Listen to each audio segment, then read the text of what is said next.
Yeah, this is a Doctor Who, Mr. Menbook. Dr. Tenth.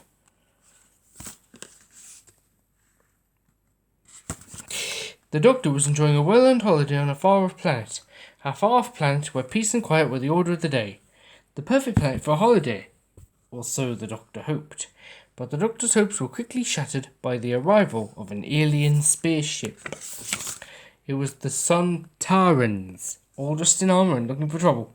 "We clean this planet in the name of Sontar," declared General Stahl, their commander. The Sontarans immediately started to round up the local people. Aren't they nasty? "Hang on a minute," cried the Doctor. "You can't just wander around space claiming planets as your own willy-nilly." "I will happily fight you for this planet," suggested General Stahl. "I'm not going to fight you," said the Doctor. "Then you are a coward. You are weak and I am strong." "Well, if we are going to swap insults, then I suggest you look like a potato and are rather short," said the Doctor. "Short!" spluttered the General, who, in a sudden fit of rage, lunged at the Doctor. The Doctor leaped back, and the two of them tumbled down a steep hill. Bump, bump, bump, all the way to the bottom. At the bottom of the hill was a deep pit, and lurking in the pit was an Ogron, a fierce alien being. The Doctor desperately grabbed hold of a root growing out the side of the hill, and as General Stahl floated past him, the Doctor caught him by the hand, saving him from the clutches of the Ogron. "Why did you save me?"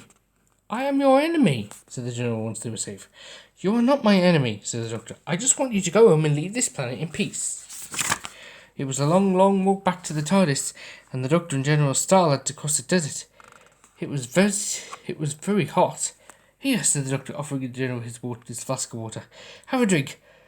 You're starting to look like a baked potato." "I could not accept. A Sontaran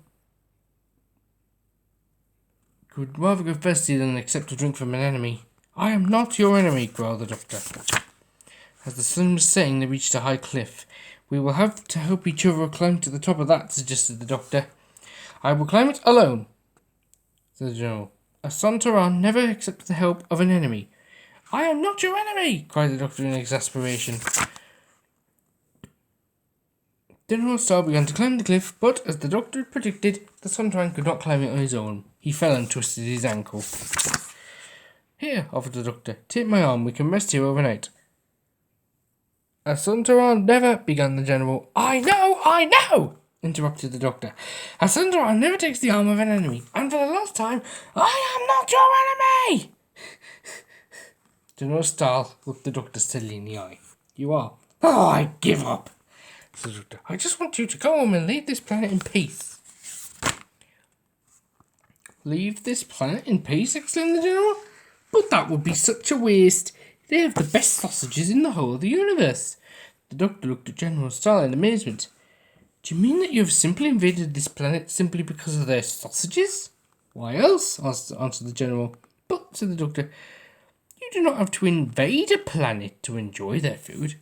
"How else would we do it?" asked the General. "Well, let me think," snarled the Doctor. "Maybe you could just come for lunch." "Really?" said the General, his eyebrows shooting up across his expensive forehead. "What? No fighting? No heroic deeds? No warfare? It sounds very boring." The next morning, the Doctor and General Stahl climbed the cliff together. As they grumbled over the top, a Sontaran guard appeared. "Oh, well done, General," said the guard. "You have captured the enemy." "Actually," said the General, "it turns out that he's not the enemy." "Oh, at last!" cried the Doctor. "And now we can all have lunch." The Doctor and all the Sontarans sat down to a much longed for lunch. "Sausages all round," ordered the Doctor when the waiter came to their table. "I am terribly sorry, sir," said the waiter, "but we are all out of sausages." "Oh boy." Wasn't that weird, or wasn't that a funny spook, or what?